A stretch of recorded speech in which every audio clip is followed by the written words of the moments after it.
네, 정치 인사들을 모아 속풀이하는 시간입니다. 일타정치 박영식 시사 에디터, 황방열 전 민주당 선대위 공보특보, 양지열 변호사님 나와 계십니다. 안녕하세요. 네, 안녕하세요. 네, 조금 전에 국힘 쪽에서 뭐라고 하는 게 나왔는데, 네, 네, 송원석 비대위원장. 또 계속해서 이제 이야기를 하고 있네요. 강선우 의원이 굉장히 힘들게 이제 결심을 해서 사퇴를 했는데, 윤리위 제소까지 이야기를 하고 있고 의원 제명이 이슈가 되고 있고, 이런 가운데 이제 박찬대 민주당 당대표 후보는 국힘의원 45명에 대한 제명 촉구 결의안을 발의를 했습니다. 어떻게 보고 계세요? 뭐 적절한 내용이라고 생각합니다. 예. 예, 적절한 내용이고요. 뭐 저는 사실은 일관되게 윤석열의 탄핵 표결에 참여하지 않은, 그때 당시에 한겨레 신문과 경향신문 일면에 대문짝만하게 105명의 국회의원의 얼굴을 박아놨던 그랬었죠. 그 예. 기억이 나거든요. 뭐 국민의힘 45명의 제명 촉구 결의안은 사실 상징적으로 윤석열에 대한 체포영장을 막기 위해서 이 한남동 관저 앞을 에워쌌던 그 분들에 대한 저격이라고 볼 수 있지만, 저는 사실은 더 확장적이고 더 넓게 보는 사람이기 때문에 뭐 이 제명 촉구 결의안은 뭐 저는 뭐 당연한 거라고 보고요. 상식에 가까운 일이라고 보고요. 다만 실행에 옮겨질 가능성이 뭐 어느 정도 되는가에 대한 부분은 아직 좀 뭐 의구심이 좀 있습니다. 뭐 국회 차원에서도 실제 이 안건에 대해서 뭐 논의할 수는 있다고는 봅니다만은 국민의힘과 더불어민주당 사이에 또 하나의 또 갈등 사안으로 불거질 가능성이 있다고 보고, 이거는 이제 전당대회가 굉장히 열띠게 진행되고 있는 과정이 하나의 소스 같은 내용들이 되는 거라고 봐야 되겠죠. 정청래 후보나 박찬대 후보나 좀 누가 더 개혁적이고 누가 더 선명성 있는가, 누가 더 국민의힘과 잘 싸울 수 있는가에 대한 경쟁적 차원의 이야기이기도 하기 때문에 뭐 저는 그래서 크게 두 가지라고 보고 있어서, 하나는 너무 상식인 거고요. 나머지 두 번째는 이제 전략적인 차원의 박찬대 후보의 결의안 발표라고 생각을 해서 좀 더 상황을 지켜보는 게 좋을 것 같긴 합니다. 예. 그래서 저는 송원석 비대위원장 얘기를 좀 더 하고 싶은데, 이 사람은 당직자를 정강이 차서 쫓겨났던 사람 아닙니까? 2021년이었죠. 네. 얼마 되지도 않았었고, 본인 말로는 자기는 뭐 그때 당시에 징계도 받고 탈당도 했기 때문에 다 어찌 보면 죄값을 치렀다라는 식으로 얘기를 하고 있지만, 탈당을 해서 국회의원으로서 그냥 신분 고스란히 유지하고 있다가 다시 복당을 해서 지금 원내대표까지 맡고 있잖아요. 예. 그러니까 최근에 그 상황을 보면 국무총리 후보자 지명하는 과정에서 당시에 이제 김민석 후보에게도 이제 뭐 주진우 의원이 하필이면 2억 6천만 원 재단 신고한 그 김민석 후보에 대해서 70억 가지신 분이 뭐라고 얘기를 하시니까, 뭐 도대체 이게 어떻게 된 거야? 정말 뭐 묻은 개가 뭐 묻은 게 나무라는 거 아니야? 이런 얘기를 들었잖아요. 송원석 원내대표의 반응을 보니까 참 국민의힘이 진짜 정말 전략도 못 짜고 있다라는 생각이 들어요. 사실은 강선우 이제 의원이죠. 강선우 의원이 그런 어떻게 보면 석연치 않은 이유로 좀 뭐 눈살을 찌푸린 분들도 많게 해서 자진 사퇴 형식으로 물러나면서 저 상처는 남겼지만 어쨌든 정리가 되는 형국이었거든요. 이거를 근데 국민의힘이 이건 이때부터 몰아붙여야겠다라는 식으로 나와버리면 오히려 역풍이 불 수밖에 없는 구조예요. 게다가 말을 꺼낸 사람이 또 송원석 원내대표이고, 그걸 하려면 또 집중적으로 뭔가라도 모여서 저렇게 해야 되는데, 바로 제 말 맞더라. 거기는 괜찮았던가? 잠깐만. 얼마 전에 그런 일도 있었지. 그리고 예전에 뭐 기억을 거슬러 보면 오히려 보수정당에서 그런 일들이 더 많았었지 않습니까? 그러니까 저는 참 작전을 잘못 짰다라고 생각을 합니다. 네, 이분 말고도 사실 국힘에 그런 분들이 많죠, 에디터님. 네. 우린 들은 게 많아, 우리. 뭐 그렇기도 하고, 예전에 이제 온 국민이 봤던 노르패스도 원조격이죠. 최근 맞아요, 들어서. 노르패스. 그분 가방 받으신 분은 이제 열심히 또 그 덕에 이제 방송을 하고 계시긴 하지만. 제가 이 장면을 보면서 그러니까 메시지를 내는 메신저를 좀 잘 선택했으면 좋겠다는 생각은 듭니다. 그러니까 네. 이제 송원석 비대위원장이 의원 제명 얘기를 하는 것, 저는 좀 약간 의구심이 있어요. 여전히 있고요. 그리고 과거로 되돌아가 보면 주진우 국민의힘 의원이 김민석 총리 후보자에 대한 어떤 병역 문제를 뭐 문제 삼는 것 이런 것들은 메신저를 좀 잘못 택한 게 아닌가 이걸 바라보는 국민들이 어떤 생각을 할까 너나 잘해라 이제 이런 얘기를 할 수 있지 않겠습니까? 그럼 뭐 혹은 다른 인물이 이런 얘기를 하면 모르겠는데 하필이면 뭐 송원석 비대위원장이 강선호 의원 관련된 언급을 했다라든지 이런 게 사실 뭐 그게 썩 좋은 전략 같아 보이진 않네요. 네. 근데 박영식 에디터 얘기를 듣다가 문득 생각난 건데 예. 국민의힘 내부에서는 어차피 그 사람이 그 사람이라 누구나도 마찬가지라 생각한 거 아닐까요? 그러니까 뭐 딱히 뭐 딱히 딱 맞는 메신저를 네. 찾기가 뭐 애매모호하죠. 누가 나와도 뭐. 예, 네, 그렇기 그런 생각이 때문에 문득 드네요. 네. 네. 공격이 공격 같지 않은 뭐 네. 이런 상황 어떻게 보세요, 두 분이? 아니 뭐 두 분이 다 얘기를 하셔가지고 근데 이제 약간 구도적으로 보면 네, 저 당이 이제 양남당이라고 표현을 하잖아요. 양남당. 그러니까 지금 국민의힘의 국회의원 구성은 영남하고 강남당이에요. 그게 네. 이게 그리고 대부분 국회의원들의 상당수가 관료 출신들이거나 뭐 이렇습니다. 그러니까 그 위계 질서나 이런 거에 굉장히 뿌리 박혀 있는 사람들이에요. 공무원 출신들, 고위 관료들, 뭐 검사 출신들.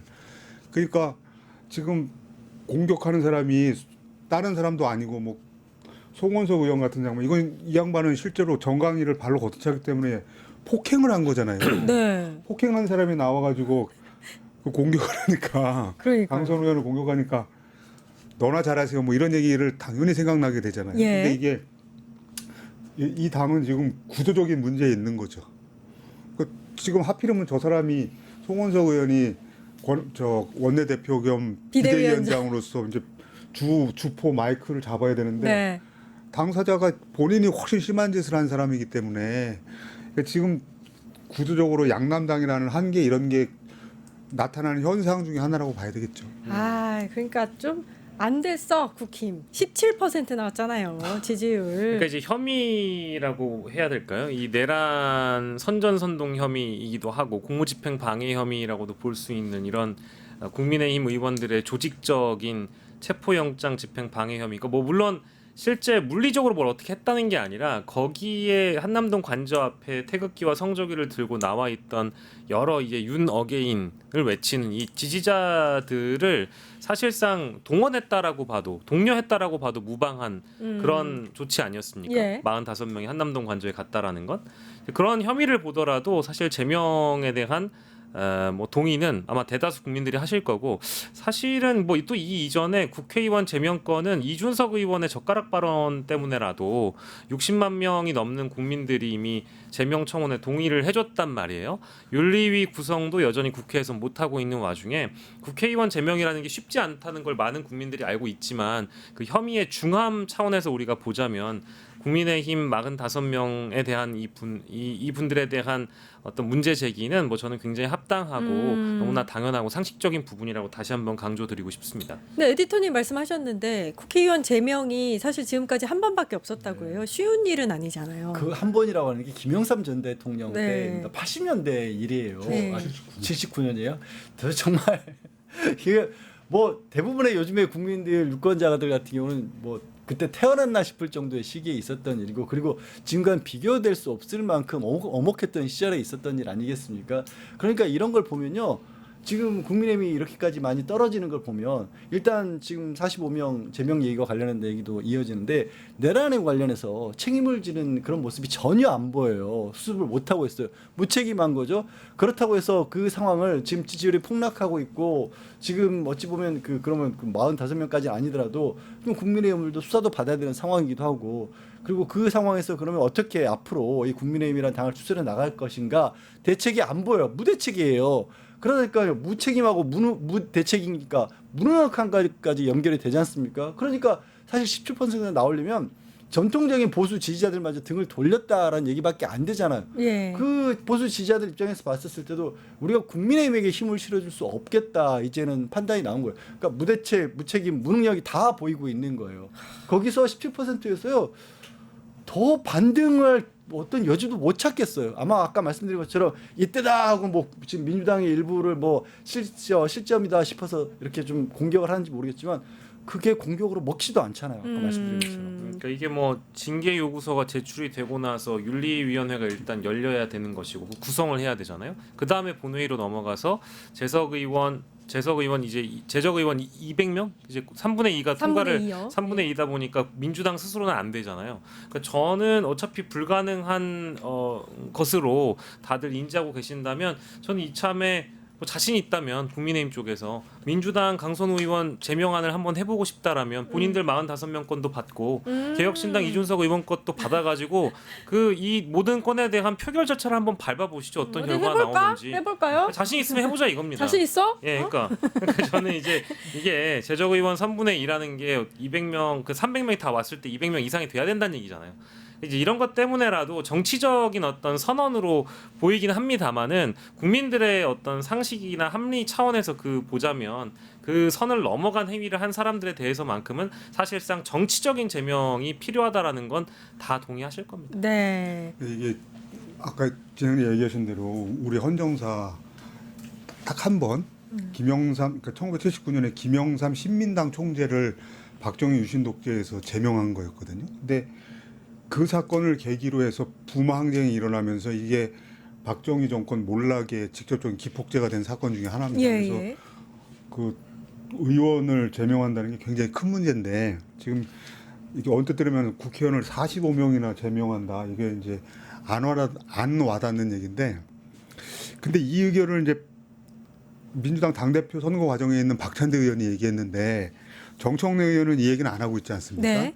근데 박찬대 의원하고 정청래 의원하고 두 명이 공통적으로 얘기하고 있는 거는 국민의힘에 대한 위헌정당 해산 심판 청구에 대해서는 비슷한 얘기를 계속하고 있어요. 그러니까 이거는 지금 내란 특검에서 수사 진행 상황 그 관련된 거는 국민의힘 의원들 특히 이제 추경호 의원이라든가 나경원 의원이라든가 등등에 대한 조사 추이를 보면서 그리고 결정적으로는 저 윤석열 씨에 대한 사법적 처리가 어떻게 되느냐 이거하고 연동시켜서 국민적인 이 요구가 일어날 것이다. 그리고 그런 상황이 나오면 박찬대 대표가 되든 정청래 대표가 되든 간에 이 문제를 적극적으로 제기하겠다고 얘기하고 있거든요. 그러니까 이것도 굉장히 큰 문제고 어려운 문제지만 이 추이하고 같이 봐야 됩니다. 위헌정당 해산돼서 만약에 청구가 돼서 헌재에서 이거 인용되면 그 당 의원들은 의원직 상실해요 다. 우리가 저기 통합진보당 이석기 그 사태에서 봤었잖아요. 근데 물론 아직은 이제 가능성의 영역이고 이렇게 얘기하고 있는 거지만 이 추이는 위헌정당 해산 심판 청구 문제 이거는 그냥 사라질 이슈는 아닌 것 같아요. 내란 특검의 수사 결과가 어떻게 진행되느냐에 따라서 그때 여론이 어떻게 형성되는가. 이거하고는 좀 주의 깊게 봐야 될 대목인 것 같아요. 알겠습니다. 그런가 하면 위헌 정당 위기에 놓인 이 국힘이 뭐라고 하고 있냐면 매주 금요일마다 의원들에게 특검 압수수색이 들이닥친다. 탄압이다. 이렇게 이야기를 하고 있어요. 피해자 코스프레인데 의혹이 없는데 압수수색하는 게 아니잖아요. 뭐 300차례에 걸쳐서 압수수색했던 뭐 누구도 있는데 이분들은 지금 이제 의혹이 있는 거잖아요. 내란 의혹도 있고. 그 뭐 300몇 차례라는 것은 사실은 이 법무부 애청인 검찰청에서 이재명 과거 대표를 수사를 했던 그런 방식대로 한다라면 뭐 이제 특검의 케이스와는 좀 다르죠. 근데 다만 이 특검은 중립적이고 독립적인 이 수사기관으로서 이게 뭐 여야를 막론하고 이 특검법에 따라서 이 혐의가 연결될 수 있는 지점에 피의자들이 있다라고 하면 누구든지 수사할 수 있다라는 겁니다. 과거에 국민의힘 쪽에서 백드롭이라고 해서 그 뒤에 최고위원회의 할 때 걸었던 내용을 그대로 읽어드리자면 특검을 거부하는 자가 범인이고요. 떳떳하면 항상 수사를 받으라고 외쳐왔던 게 국민의힘입니다. 그러면 지금 떳떳하시면 수사 받으시면 되고요. 떳떳하시면 특검을 거부할 이유도 없습니다. 그리고 참 안타까운 얘기지만 이런 얘기를 하는 송원석 원내대표마저도 아까 제가 제 기준으로 보자면 한남동 관저에 가셨던 분으로 제가 기억을 하고 있거든요. 그때 아마 그 중에 한 명이었을 거예요. 나경원 의원, 김기현 의원 비롯해서 한 명이었기 때문에 당연히 할 말이 없겠죠. 할 말이 없다 보니까 뭐 탄압이다 이제 이런 얘기를 하는 건데 뭐 아까 우리 앞서서 기자님께서 말씀해주신 뭐 정당 해산 심판 청구에 대한 경우도 있지만 저는 이대로 그냥 특검 수사를 받다 보면 국민의힘은 정당 해산의 길에 들어갈 가능성이 높을 정도로 지금 5번째 압수수색의 문제가 아니고요. 저는 뭐 수십 번의 압수수색을 당연히 해야 된다고 보고 기본적인 수사 절차라고 예. 본인들도 얘기를 한 적이 있습니다. 그러니까 이재명 대표가 압수수색을 뭐 몇십 차례 당하든 간에 가장 기본적인 수사인데 이거 응해야죠. 리카님께서 탄압 같은 소리 하고 자빠졌쥬라고 말씀을 하셨고, 네 박종훈님, 강8450님, 투데이님, 파라노수님 와 계십니다. 훈민정원님도 아까 오셨고요. 네 함께 하고 계십니다. 자 이런 가운데 국민의힘 당무감사위원회가 권영세, 이양수에 대해서 당원권 정지 3년 징계를 청구. 와, 예, 청구를 했어요. 네, 그렇죠? 청구입니다. 예, 아직 예. 이제 결정된 건 아니고 결정은 아니고 윤리위에서 결정을 윤리위에서 하는 거죠. 결정하는데 검찰로 지금 기소를 한 건데 저는 약간 보여주기 아닌가 싶어요. 왜냐면 이게 최소 한 달부터 최대 3년인데 만약에 이거를 결정을 하게 되면요 문제가 뭐냐면 그 위에 그럼 두 사람만 이런 일을 벌였을까? 이게 다른 게 아니라 지난 대선 과정에서 갑작스럽게 한덕수 후보하고 지금 김문수 후보하고 사실상 한덕수 후보를 내정을 해놓다시피 해서 다들 지금 기억하시죠? 정말 황당하게 한 번도 당에 들어간 적이 없었던 한덕수 후보가 새벽 2시에 그 바리바리 서류를 준비해가지고 국회에 들어가서 갑자기 당원이 되더니 갑자기 당대표 내고. 후보가 되는 거예요. 10,000원 대선 기간 중에 그런 네. 이런 말도 안 되는 정치 행위를 했지 않습니까? 절차가 다 무시된 거고 그걸 어떻게 민주주의라고 부를 수가 있겠어요. 이것 자체로도 저는 정당 해산으로 가까이 다가갔다라고 보거든요. 그러니까 우리 당 해산까지는 가지 말자라는 건데 문제는 윤리위에서 이거 결정 쉽지 않을 거예요. 일단 그럼 두 사람만 책임져야 돼? 그때 당시 있었던 일을 더 생각해 보면 이 두 사람이 주도했다라는 걸로 볼 수 있지만 거기에 그러면 따랐던 사람들은 두 사람밖에 없을까요? 그렇으면 그렇게 일사불란하게 적어도 당원 투표를 통해서 뜻밖에도 지금 김문수 당시 후보가 결정이 되긴 했지만 국민의힘 내 분위기는 당연히 그냥 한덕수로 가는 분위기였잖아요. 거기에 의원들도 많이 따라갔던 모습들을 다들 목도를 했고 그 바람에 또 최근에 어떤 일이 있었나요? 김종혁 전 최고위원 그때 그 저 한덕수 지금 후보로 다 저 선거 준비하느라고 160원 날렸지 않았냐? 그렇죠. 이런 얘기를 하니까 권영세 지금 의원이 고발을 해버렸어요. 네. 지금 최고위원을. 그러니까 진실을 밝히는 것 자체가 두려운 사람들의 이 사람들이 있었던 일 자체를. 근데 여기서 우리 이렇게까지 강하게 나섰으니까 더는 우리한테 뭐라고 하지 마. 라는 말은 될지언정 이걸 통해서 정말로 내부에 문제가 있는지 낱낱이 들여다보고 진짜 책임 있는 사람 책임 묻겠다? 저는 감히 못 갈 거라고 봐요. 보여주기식이다. 권영세- 근데 그러니까 권성동 의원은 왜 빠졌어요? 근데 일단은 이 권영세 의원이 비상대책위원장이니까 당 대표고 그다음에 이양수 의원이 그때 사무총장이었기 때문에 직접 이 문제에 대해서는 이 뭐라고 그래야 되나요? 이 결제 라인에 있었던 사람들이기 때문에 이 두 사람한테 한 것 같은데 제가 보기에는 권영세 의원이 비웃고 있을 겁니다.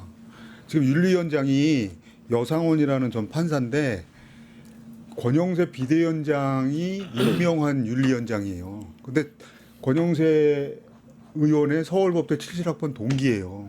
와. 그러니까 권영세 진짜 의원이 보여주기식인가 비대위원장 보다. 때 임명한 윤리위원장인데 이게 지금 그리고 만약에 국힘이 이거를 이 청구한 대로 당원권 정지 3년을 윤리위원회에서 만약에 확정할 수 있는 그런 당이라고 하면 그런 걸 해낼 수 있는 당이라면 지금 이 상황이 안 왔을 거예요. 17% 났죠. 네. 그러니까 여상 권성동 의원 얘기했으니까 그때 많은 분들이 예. 표결을 해보니까 막상 근소한 차이지만 김문수 후보가 더 오히려 밀어내고 됐잖아요. 그때 그래서 권영세 지금 비대위원장은 나와서 책임지겠다는 식으로 나오는데 권성동 의원이 늘 같이 다니다가 옆으로 쓱 빠졌어요. 카메라에 보면 아니 저 양반은 자기 아무 상관없지 왜 저렇게 남일처럼 바라보고 있지? 그때 사람들이 많이 그 얘기 했었거든요. 기억을 네. 되돌려보면 그거 기억나실 겁니다. 결과 발표하는데 아니 같이 분명히 했던 것 같은데. 네. 참 홍준표 전 시장이 자기 일이 아닌 경우에 굉장히 날카로운 얘기를 할 때들이 있는데 홍준표 전 시장이 국민의힘이 문을 닫게 될 거라고 막 큰 소리를 치는 두 가지 중에 이게 두 가지가 있는데 하나가 지금 내란 특검 수사 관련된 부분 그리고 또 하나가 이 문제입니다. 당 전체가 밤 사이에 이런 말도 안 되는 대통령 후보를 바꿨는데 이게 당 골관 조직이 전체가 다 한 일이란 말이에요. 그러니까 이 문제로 이제 법적인 문제로 들어가면 이거는 방어할 수가 없다. 당 전체가 한 거기 때문에. 네. 근데 이거를 이렇게 해서 윤리위원회에서 무슨 징계한다 이런 얘기는 정말 웃기는 얘기입니다. 이거. 예, 이제 예. 윤리위로 청구가 되고 윤리위에서 실제 의결을 해도 다시 비대위로 가거든요. 비대위에서 의결해야 돼요. 안 될 거다. 그냥 쇼하는 거라고 보시면 될 것 같습니다. 쇼하는 거다. 유튜브 구독하고 실시간 채팅과 댓글을 남기시면 매일매일 7천 TTCO를 드립니다. 참여 방법은 통통물 어플을 다운로드하고 회원가입과 로그인을 해주세요. 마이페이지에서 나의 회원 고유 번호를 복사해주세요. 유튜브 구독 후 실시간 채팅이나 댓글창에 고유 번호를 한 번만 입력하면 준비 끝! 지금 유튜브 채팅과 댓글 쓰기 참여하고 실천 TTCO 받아가세요.